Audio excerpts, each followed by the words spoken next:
नमस्कार, चंडीगढ़ से आपका स्वागत है। मैं हूं आशुतोष। आइए सबसे पहले नजर डालते हैं कुछ अहम खबरों पर। प्रधानमंत्री ने नदियों की महिमा पर प्रकाश डालते हुए इनके संरक्षण के प्रयासों की सराहना की। देश में अब तक लगाए जा चुके हैं 85 करोड़ 60 लाख से अधिक कोरोना से बचाव के टीके। और हरियाणा सरकार ने प्रदेश में 100 मिलीमीटर से ज्यादा वर्षा वाले क्षेत्रों की विशेष गिरदावरी करने के दिए आदेश। अब समाचार विस्तार से। प्रधानमंत्री नरेंद्र मोदी ने आज आकाशवाणी के अपने मासिक कार्यक्रम मन की बात के दौरान नदियों के महत्व और स्वच्छता पर विशेष बल दिया। मन की बात की 81वीं कड़ी में देशवासियों को संबोधित करते हुए आज वर्ल्ड रिवर डे यानी विश्व नदी दिवस के अवसर पर उन्होंने कहा कि हमारे लिए नदियां एक भौतिक वस्तु नहीं हैं। नदी एक जीवंत इकाई है, तभी तो नदियों को मां कहा जाता है। उन्होंने देशवासियों को नदियों के जल को स्वच्छ रखने और जल संरक्षण का संदेश दिया। सितंबर में जिस दिन मन की बात है, उसी तारीख को एक और महत्वपूर्ण दिन होता है और ये डे ऐसा है जो भारत की परंपराओं से बहुत सुसंगत है। सदियों से जिस परंपराओं से हम जुड़े हैं, उससे जोड़ने वाला है। वर्ल्ड रिवर डे यानी विश्व नदी दिवस। नरेंद्र मोदी ने देश में नदियों की महिमा पर बात करते हुए कहा कि सभी लोग नदियों को मां कहते हैं तथा उन्होंने प्रश्न किया कि फिर भी नदियां प्रदूषित क्यों हो जाती हैं, जबकि शास्त्रों में तो नदियों में जरा सा प्रदूषण करने को भी गलत बताया गया है। प्रधानमंत्री ने गंगा की स्वच्छता अभियान नमामि गंगे की बात करते हुए कहा कि उन्हें प्राप्त हुए उपहारों की नीलामी से आने वाले पैसे को नमामि गंगे अभियान के लिए समर्पित किया जाता है। बात जब नमामि गंगे की हो रही है तो जरूर एक बात पर आपका ध्यान गया होगा और हमारे नौजवानों का तो पक्का गया होगा। आजकल एक विशेष ई ऑक्शन, ई नीलामी चल रही है। ये इलेक्ट्रॉनिक नीलामी उन उपहारों की हो रही है जो मुझे समय समय पर लोगों ने दिए हैं। इस नीलामी से जो पैसा आएगा वो नमामि गंगे अभियान के लिए ही समर्पित किया जाता है। आप जिस आत्मीय भावना के साथ मुझे उपहार देते हैं, उसी भावना को ये अभियान और मजबूत करता है। प्रधानमंत्री ने नदियों को पुनर्जीवित करने का संदेश देते हुए विभिन्न नदियों का उदाहरण दिया जिनकी सफाई के बाद उनमें स्वच्छ जल बहने लगा है।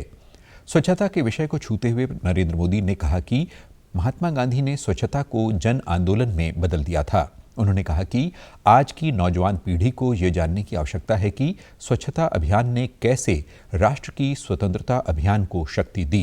उन्होंने कहा कि महात्मा गांधी ने स्वच्छता को आज़ादी से जोड़ा और इसी तरह अब भी एक बार फिर नए भारत के सपने को स्वच्छता अभियान से जोड़ा गया है। उन्होंने कहा कि स्वच्छ भारत सरकार की जिम्मेवारी है। प्रधानमंत्री ने बल दिया कि स्वच्छता महात्मा गांधी को एक महत्वपूर्ण श्रद्धांजलि है।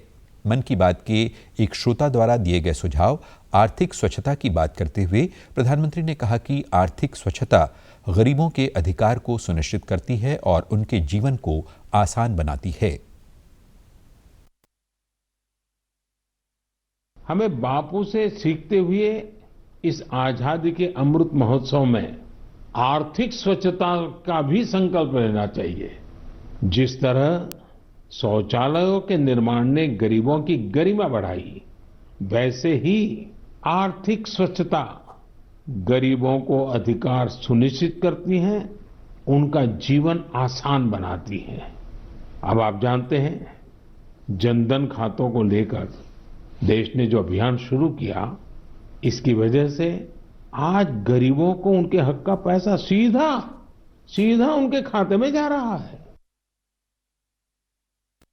प्रधानमंत्री नरेंद्र मोदी ने आर्थिक स्वच्छता की बात करते हुए जन धन स्कीम का उल्लेख किया। उन्होंने कहा कि यूपीआई के जरिए 2 लाख करोड़ रुपए का डिजिटल भुगतान हो रहा है और आर्थिक क्षेत्र में स्वच्छता और पारदर्शिता आ रही है। प्रधानमंत्री ने आज मन की बात कार्यक्रम में आज़ादी के अमृत महोत्सव के दौरान नई पीढ़ी को स्वतंत्रता आंदोलन के समय में हुई घटनाओं का ज्ञान देने को कहा। प्रधानमंत्री ने दिव्यांगजनों की भलाई की ओर ध्यान देने का आह्वान करते हुए देश में दिव्यांगजनों के लिए किए जा रहे कार्यों का भी उल्लेख किया। प्रधानमंत्री नरेंद्र मोदी ने विश्व समुदाय को आतंकवाद की चुनौतियों के प्रति सतर्क किया है। श्री मोदी ने कल शाम न्यूयॉर्क में संयुक्त राष्ट्र महासभा के 76वें सत्र को संबोधित किया। उनका संदेश आशा, सतर्कता और संकल्प निष्ठा का था। प्रधानमंत्री ने कहा कि जो लोग आतंकवाद को राजनीतिक साधन के रूप में प्रयोग करते हैं, उनके लिए भी आतंकवाद की दोधारी तलवार खतरा बन सकती है। श्री मोदी ने कहा कि ये सुनिश्चित करना होगा कि अफगानिस्तान की धरती का उपयोग आतंकवादी गतिविधियों के लिए न हो। किसी भी देश का नाम लिए बिना उन्होंने कहा कि कुछ देश अफगानिस्तान की जर्जर स्थिति को एक साधन की तरह उपयोग कर रहे हैं, जिसे रोका जाना होगा। प्रधानमंत्री मोदी ने कहा कि महिलाओं, बच्चों और अल्पसंख्यकों को सहायता की आवश्यकता है। संयुक्त राष्ट्र की प्रासंगिकता का उल्लेख करते हुए उन्होंने कहा कि इसका प्रभाव और विश्वसनीयता बढ़ाई जानी चाहिए। समुद्री सुरक्षा का उल्लेख करते हुए प्रधानमंत्री ने नियम आधारित व्यवस्था पर बल दिया। उन्होंने कहा कि समुद्री संसाधनों का सदुपयोग किया जाना चाहिए। मोदी ने विस्तार के जोखिमों के प्रति सतर्क रहने की चेतावनी भी दी। भारत के कोविड देखभाल प्रयासों का हवाला देते हुए प्रधानमंत्री ने कहा कि देश न केवल इस चुनौती से निपटने में सफल रहा, बल्कि वो अब जरूरतमंद देशों को वैक्सीन का निर्यात भी कर रहा है। उन्होंने वैक्सीन निर्माताओं से भारत आने और यहां वैक्सीन बनाने का आग्रह किया। देश में अभी तक 85 करोड़ 60 लाख से अधिक कोविड टीके लगाए जा चुके हैं। कल 68,42,000 से अधिक टीके लगाए गए। चंडीगढ़ में भी टीकाकरण अभियान जारी है। कल 9,620 टीके लगाए गए। टीका लगवाने वालों ने डीडी न्यूज चंडीगढ़ से बातचीत के दौरान अपने विचार साझा किए। फर्स्ट डोज लिया है वैक्सीन का। My whole family has been vaccinated और मैं यही आप सबसे रिक्वेस्ट करूँगी कि आप सभी please with your all families get your self vaccinated. This is the only way हम कोविड को प्रिवेंट कर सकते हैं और हम नेक्स्ट वेव को प्रिवेंट कर सकते हैं। केंद्र शासित प्रदेश चंडीगढ़ के सभी सरकारी अस्पतालों में 2 शिफ्टों में टीके लगाए जाते हैं। अब तक चंडीगढ़ में 13,18,974 वैक्सीन की डोज लगाई गई है। पिछले 7 दिनों में रोजाना टीके लगाने की औसत 7,555 रही। स्वास्थ्य मंत्रालय ने इसे कोविड महामारी से लड़ाई में महत्वपूर्ण उपलब्धि बताया है। देश में पिछले 24 घंटों में 28,000 से अधिक कोविड रोगी स्वस्थ हुए, जबकि 29,000 से अधिक लोग संक्रमित हुए। स्वस्थ होने की दर 97.77% है। हरियाणा के स्वास्थ्य मंत्री अनिल विज ने कहा है कि कोविड के दौरान अच्छा कार्य करने वाले स्वास्थ्य विभाग के कर्मियों को राज्य स्तर पर व जिला स्तर पर सम्मानित किया जाएगा। इसके अलावा राज्य के जिन घरों में सभी सदस्यों को कोविड की दोनों वैक्सीन लग गई होगी, उनके घर को ग्रीन स्टार हाउस कहा जाएगा, ताकि अन्य लोग भी वैक्सीन लगवाने के प्रति प्रोत्साहित हो सकें। ऐसे ही राज्य की सभी 92 नगर पालिकाओं में कार्यरत सभी कर्मियों को वैक्सीनेट किया जाएगा। स्वास्थ्य मंत्री स्वास्थ्य विभाग के अधिकारियों के साथ विभाग से संबंधित विभिन्न गतिविधियों को लेकर एक समीक्षा बैठक की अध्यक्षता कर रहे थे। बैठक में बताया गया कि राज्य में कोविड जांच की 40 प्रयोगशालाएं हैं, जिनमें से 19 सरकारी व 21 निजी प्रयोगशालाएं हैं और इनके द्वारा प्रतिदिन लगभग 1,30,000 सैंपल की जांच की जा रही है। हरियाणा के स्वास्थ्य मंत्री अनिल विज ने अधिकारियों को निर्देश देते हुए कहा कि जिन लोगों को कोविड की दूसरी वैक्सीन लगनी है, उनका डाटा तैयार करके उनकी पात्रता होने पर उन्हें जानकारी दी जाए। हरियाणा के उप मुख्यमंत्री दुष्यंत चौटाला ने उपायुक्तों को निर्देश दिए हैं कि वे प्रदेश में 100 मिलीमीटर से ज्यादा बारिश वाले क्षेत्रों की अगले 48 घंटों में रिपोर्ट दें, ताकि प्रभावित क्षेत्रों की विशेष गिरदावरी करवाकर किसानों को उनके नुकसान की भरपाई की जा सके। उप मुख्यमंत्री ने चंडीगढ़ में पत्रकारों से बातचीत के दौरान बताया कि मौसम विभाग की भविष्यवाणी के अनुसार 30 सितंबर 2021 तक गैर मौसमी बारिश होने की संभावना है।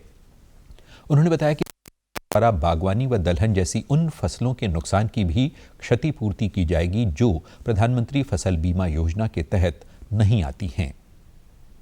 प्रति प्रदेश में किसान के खाते में पैसा पहुंचाकर कहीं ना कहीं किसान को भी प्रगति के पथ पर हम ले जाने का काम किया। आने वाले दिनों में 1 तारीख से, क्योंकि डिलेड मॉनसून है, जो हमारी प्रोक्योरमेंट शुरू होगी उसके अंदर भी हमारा पूरा समर्पण रहेगा कि एक एक क्रॉप को एमएसपी पे सरकार ले और लेकर तमाम जो उसकी पूंजी है उसको पिछली बार की तरह उसके खाते में हम टाइमली पहुंचाने का काम करें। उप मुख्यमंत्री दुष्यंत चौटाला ने बताया कि पिछले एक वर्ष में फसलों के न्यूनतम समर्थन मूल्य में जो वृद्धि हुई है वो किसानों के उत्थान में एक बहुत बड़ा कदम है।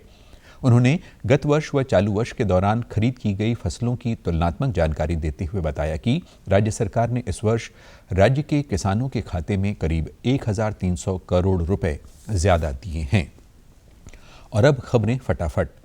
विदेश सचिव हर्षवर्धन सिंगला ने कहा है कि प्रधानमंत्री की अमेरिका यात्रा व्यापक और सहयोगी रही, जिसमें उच्च स्तरीय विचार विमर्श हुए संपन्न।